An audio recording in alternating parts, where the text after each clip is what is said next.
यहाँ पे सिर्फ और सिर्फ मुसलमान को टारगेट किया जा रहा है। हम उस सरकार का निषेध करते हैं और अपनी देश में भी जो बीजेपी की सरकार है उनको भी इस निवेदन के माध्यम से बताना चाहते हैं, आपके योगी को समझाए, वरना पूरे देश में नहीं पूरे वर्ल्ड के लोग आके उसको समझाएंगे। प्यारे नाज़रीन, अस्सलाम वालेकुम वरहमतुल्लाहि वबरकातुहू। इस बार जो आई लव मोहम्मद को लेकर के मामला चल रहा है अभी सोशल मीडिया पर, इसको लेकर के बहुत बड़ा चैलेंज मुसलमानों ने कर दिया है। और सिर्फ मुसलमान ही नहीं बल्कि हिंदू, मुस्लिम, सिख, ईसाई सब मिल कर के जो है आई लव मोहम्मद का नारा लगा दिया है। आप स्क्रीन पर देख पा रहे हैं, ये बहुत ही पावरफुल तरीके से जुलूस निकाली जा रही है और लोग जो है ये दावा कर रहे हैं कि जो कानपुर के नौजवानों पर FIR दर्ज हुआ है उसे वापस किया जाए। इसको लेकर के क्या चैलेंज किए हैं, चलिए आगे वीडियो में देखते हैं। पहले आप इस क्लिप को देख लीजिए। कानपुर के अंदर गुज़िश्ता दिनों में जो घटना घटी है, 12 रबीउल अव्वल का जुलूस निकल रहा था और उसके अंदर आई लव मोहम्मद सल्लल्लाहु अलैहि वसल्लम लिखा हुआ था। उसके ऊपर पुलिस ने 26 लोगों के ऊपर गुनाह दाखिल कर दी। मैं पूछना चाहता हूं आपके मीडिया के माध्यम से कि मैं मेरी माँ से मोहब्बत करता हूं, मेरे बाप से मोहब्बत करता हूं, अगर मेरे बच्चों से मैं मोहब्बत करता हूं तो आई लव मेरे लिख सकता हूं क्या? नहीं, सरकार लिख सकती है, दूसरे धर्म के लोग लिख सकते हैं, मगर मुसलमान आई लव मोहम्मद सल्लल्लाहु अलैहि वसल्लम लिखा तो उसके ऊपर गुनाह दाखिल हो जाते। ये कौन सी दूसरा रास्ता है आपके पास? और आज हो रहा ये है कि जब हम इस तरीके से धरने और मोर्चे निकालते हैं तो सरकार की कान पे जू तक रेंगती नहीं। मुसलमान सोया हुआ नहीं है, मुसलमान जाग चुका है। और मैं एक बात कहूंगा आपसे कि आप सल्लल्लाहु अलैहि वसल्लम से मोहब्बत हमारी इस तरीके से है कि हम अपने बीवी बच्चों को नहीं देखेंगे, हम अपने माँ बाप को कुर्बान कर देंगे, हमारे बीवी बच्चों को कुर्बान कर देंगे आप सल्लल्लाहु अलैहि वसल्लम के ऊपर। हम अपनी नस्लों को भी कुर्बान करने के लिए तैयार है, मगर आप सल्लल्लाहु अलैहि वसल्लम के ऊपर अगर आन आई तो हम बर्दाश्त करने वाले नहीं है। सरकार ये कान खोल के सुन ले।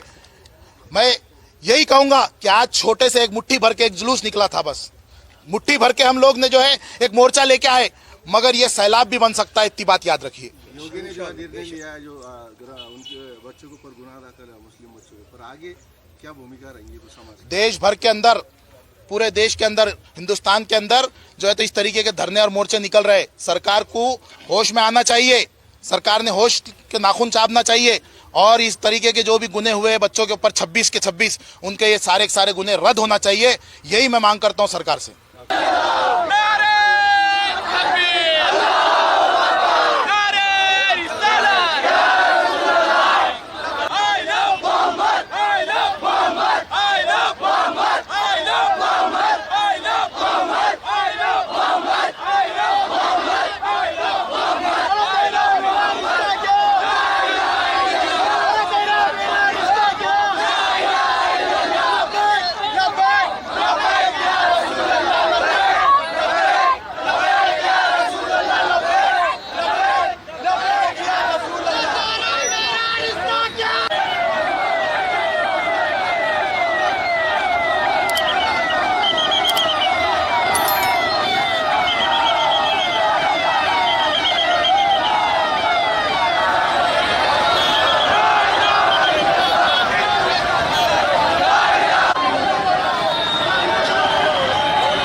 फैसल खान। आज विभागीय आयुक्त इनको निवेदन दिया और निवेदन का हेतु ये था कि आज हमने जो भी किए पूरे लोकशाही मार्ग से किए। हमारे आका मोहम्मद सल्लल्लाहु अलैहि वसल्लम जिन पे हम जान न्यौछावर कर सकते हैं और वो इस देश में ही नहीं बल्कि पूरे वर्ल्ड में हमारा वो श्रद्धा स्थान है। अगर उनके नाम का बोर्ड लगाने से अगर ये सरकार को इतनी तकलीफ है तो ये लोकशाही के देश में ये शर्म की बात है। कि ये देश में हर तमाम जाति धर्म के लोग रहते हैं और तमाम जाति धर्म के लोगों को अपने अपने तरीके से अपनी जात अपने धर्म का पालन करना पड़ता है और अपने प्रेयर वो फॉलो करना पड़ते हैं। अगर ये सरकार चाहती है कि मराठी में बोलते हैं विविधतेनं नटलेला ये देश, अगर ये सरकार जातिवाद करना चाहती है तो हमने आज चंद लोगों ने यहाँ पर आके लोकशाही मार्ग से निवेदन दिया है और आने वाले वक्त में जो हमने डिमांड की है उस डिमांड में उस निवेदन में हमने आज लिखा है कि जो यूपी के कानपुर में जो घटना हुई, जो 9 युवकों पर गुना दाखिल किया है, उनके ऊपर हुए गुने तत्काल वापस लेना चाहिए। अगर उस शासन ने अगर वो गुने वापस नहीं लिए तो ये एक छोटे से आंदोलन को हम आगे चल के जन सैलाब के रूप में ये सरकार को देखना पड़ेगा और हमारी मांग को मानना पड़ेगा और पूरी करना पड़ेगा। पहले भी बहुत सारे हादसे हुए यूपी के अंदर।